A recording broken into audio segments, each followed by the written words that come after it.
নমস্কার, আমি সন্দীপ আর আপনারা আমাকে দেখছেন সন্দীপ অর্কিড ইউটিউব চ্যানেলে। আজকে আমার একটা স্পেশাল অর্কিড আমি আপনাদেরকে দেখাতে যাচ্ছি। তো সেই অর্কিডটা কিভাবে আমি মাউন্ট করেছি আর ওই গাছটা কি কেয়ার হবে আর ওই গাছটাকে আমরা এই আমাদের ক্লাইমেটে করতে পারবো কি না, এই একটা ছোট্ট কম্প্যাক্ট আলোচনা এই অর্কিডটা নিয়ে করব। তো চলুন গাছটা আমরা দেখে নিই। এই যে এই গাছটা হচ্ছে আমার একটা অর্কিড, সেটা হচ্ছে এনসাইক্লিয়া অর্কিড জঙ্গল। তো এটার নাম হচ্ছে এনসাইক্লিয়া অর্কিড জঙ্গল। এটা দুটো স্পিসিস এনসাইক্লিয়ার কম্বিনেশনে তৈরি ক্রস। সেটা হচ্ছে কি এনসাইক্লিয়া আলাটা আর এনসাইক্লিয়া ফোয়েনিসিয়া।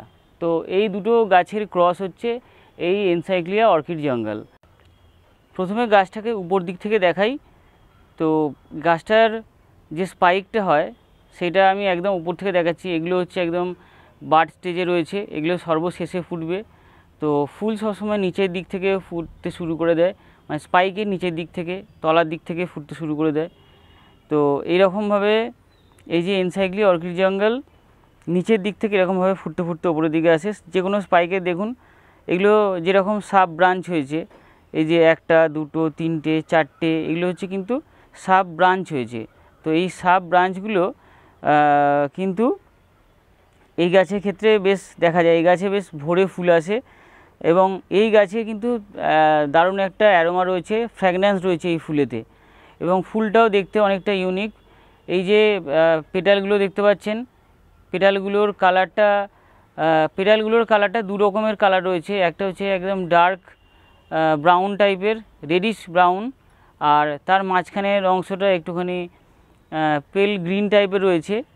আর এই যে লিপটা দেখতে পাচ্ছেন, লিপটা কিন্তু কিছুটা একটা স্ট্রাইপ রয়েছে এবং এটা ইউনিক একটা লিপ।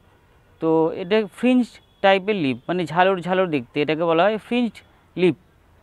তো সেই জন্য বলা হয় এটাকে একটা ফ্রিঞ্জ টাইপ লিপ। তো এই যে এটা হচ্ছে ফুলের বিবরণ। ফুলটা কিন্তু দারুণ অ্যারোমা রয়েছে, ফ্র্যাগন্যান্স রয়েছে। আপনি সকাল সন্ধ্যে যখনই ফুলটার বাগানে ঢুকুন না কেন, এর কিন্তু একটা দারুণ অ্যারোমা রয়েছে, পুরো বাগানে কিন্তু ছড়িয়ে আছে। তো সেই জন্যও কিন্তু এই গাছটার একটা বিশেষত্ব।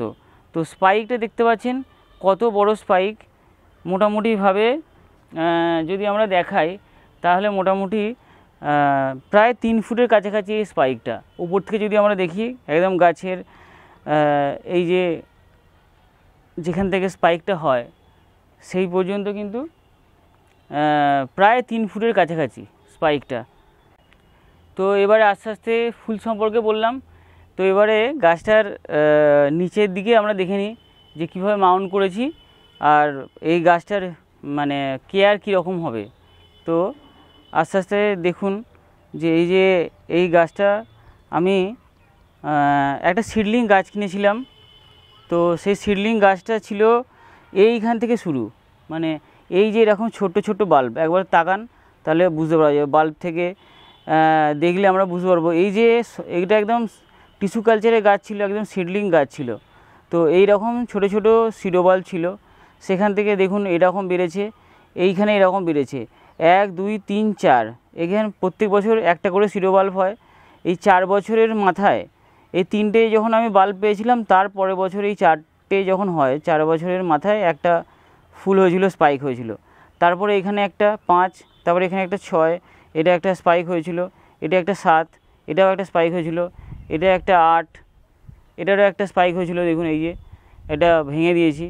এইটা হচ্ছে 9 নাম্বার সিডো বাল্ব। এই সিডো বাল্বটা একবার দেখুন, এই সিডো বাল্বটার সঙ্গে আর এই সিডো বাল্বটা মিলান যে কত বড় হয়েছে এটা। তো এটা সিডলিং অবস্থায় ছিল, এটা এখন ফুল ম্যাচিওর এবং এই সময় যেহেতু গাছের ফুলেতে খাদ্য সরবরাহ করতে হবে, ফুলের জন্য গাছের যে এনার্জি দরকার, সেই জন্য এটা দেখুন একদম ফুল মানে ফুলে আছে আর কি। তো এই অবস্থায় থাকে এবং পাতাগুলো দেখতে পাচ্ছেন, পাতাগুলো শর্ট টাইপ, মানে এইগুলো কিন্তু দেখতে পাচ্ছেন যে একটা মানে তরোয়াল এইরকম টাইপের দেখতে, শর্ট টাইপের এর শেপ। তো এই রকম এত বড় বড় পাতা হয়, পাতাগুলোরও প্রায় 2 ফুট মতো লম্বা। তো এই হচ্ছে এই গাছ, এই গাছটা মাউন্ট করেছিলাম এমন একটা কাঠে যেটা অন্তত 5-6 বছর থাকবে। তো এই গাছটা রয়েছে প্রায় 6-7 বছর রয়েছে এইভাবেই। এবার কিন্তু এটা নরম হয়ে গেছে, এরপর কিন্তু আমাদেরকে মাউন্ট করতে হবে।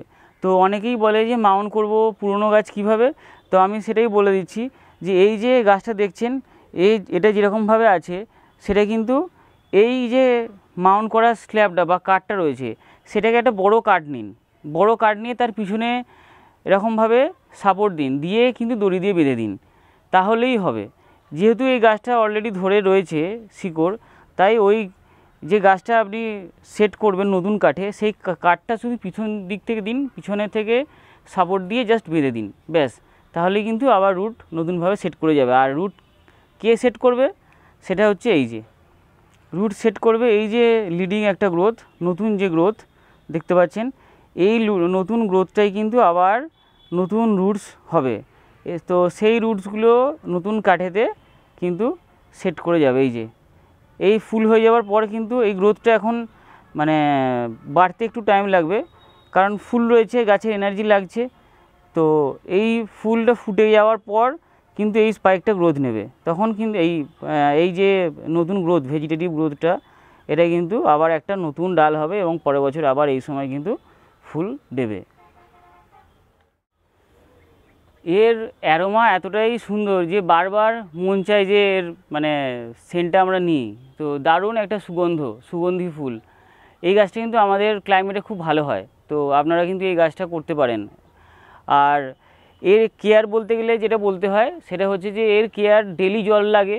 এর গাছটা মাউন্ট করলে ভালো হয়, পটিং করলেও ভালো হয়, কিন্তু আমি দেখেছি যে এনসাইক্লে যে কোনো গাছ মাউন্ট করলে ভালো হয়। যদি পটিং করতে হয়, পটিংয়ে একটা ক্লে পট নেবেন আর মাটির পট অবশ্যই, এবং তাতে হোল থাকতে হবে যাতে করে পর্যাপ্ত পরিমাণে জল দেওয়ার পরেও সেই জলটা যেন বেরিয়ে যায়, যাতে রিটেন না করে থাকে জলটা যাতে ধরে না থাকে টবেতে। আর যেটা করবেন সেটা হচ্ছে শুধু ইটের টুকরো দিয়ে আপনারা পটিং করবেন। আমি যখন বলি যে শুধু ইটের টুকরো দেবেন, তখন আবার জিজ্ঞাসা করেন যে ঝামা দেবো কিনা। ঝামা আর ইটের টুকরো কিন্তু অনেক তফাৎ। ঝামা প্রচুর পরিমাণে জল রিটেন করে, আর ইটে কিন্তু সেটা করে না। তো আমি যখন ইট বলবো তখন সেটা ইটেই করবেন, তাহলে কিন্তু সেটা গাছটা ভালো বেড়ে উঠবে। যেহেতু আমি করেছি, দেখতে পাচ্ছি যে কোনটা কিসে ভালো হচ্ছে, কোন মিডিয়া ভালো হচ্ছে, তো সেরকম করবেন। আর সপ্তাহে একবার ফার্টিলাইজার দেবেন, কোয়ার্টার স্ট্রেংথ, মানে 1 গ্রাম 1 লিটার জলের রেশিও হিসেবে আপনারা গুলে নেবেন, নিয়ে কিন্তু স্প্রে করতে পারেন। আর যেটা করবেন 15 দিন ছাড়া একবার কন্ট্যাক্ট ফাঙ্গিসাইড, আর 1 মাস পর পর একবার করে প্রয়োজন হলে সিস্টেমিক ফাঙ্গিসাইড আপনারা দিতে পারেন। তো এই হচ্ছে এর কেয়ার। আর এটাকে মাউন্ট করলে সবচেয়ে ভালো হয়, পটিং না করে। যদি পটিং করেন, মানে মাউন্ট করার যদি সরঞ্জাম না থাকে বা অসুবিধা হয়, তাহলে আপনারা পটিং করতে পারেন, কিন্তু শুধুমাত্র ইট।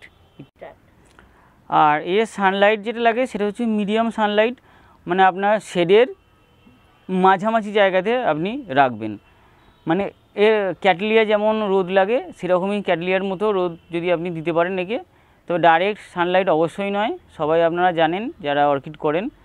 তো এটাকে মাঝামাঝি জায়গায় রাখবেন, শেডের ঝুলিয়ে রাখবেন, তাহলে কিন্তু মোটামুটিভাবে গাছটা গ্রো করে যাবে। আর এই গাছটা রোগভোগ খুব কম, তাই এই গাছটা কিন্তু ইজি গ্রোয়াররা করতে পারে। মানে যারা নতুন গাছ করছেন তারা কিন্তু এই গাছ একটা করতে পারেন। এই গাছটা কিন্তু রোগভোগ খুবই কম, গাছটা বেশ মানে শক্তপোক্ত গাছ আর কি।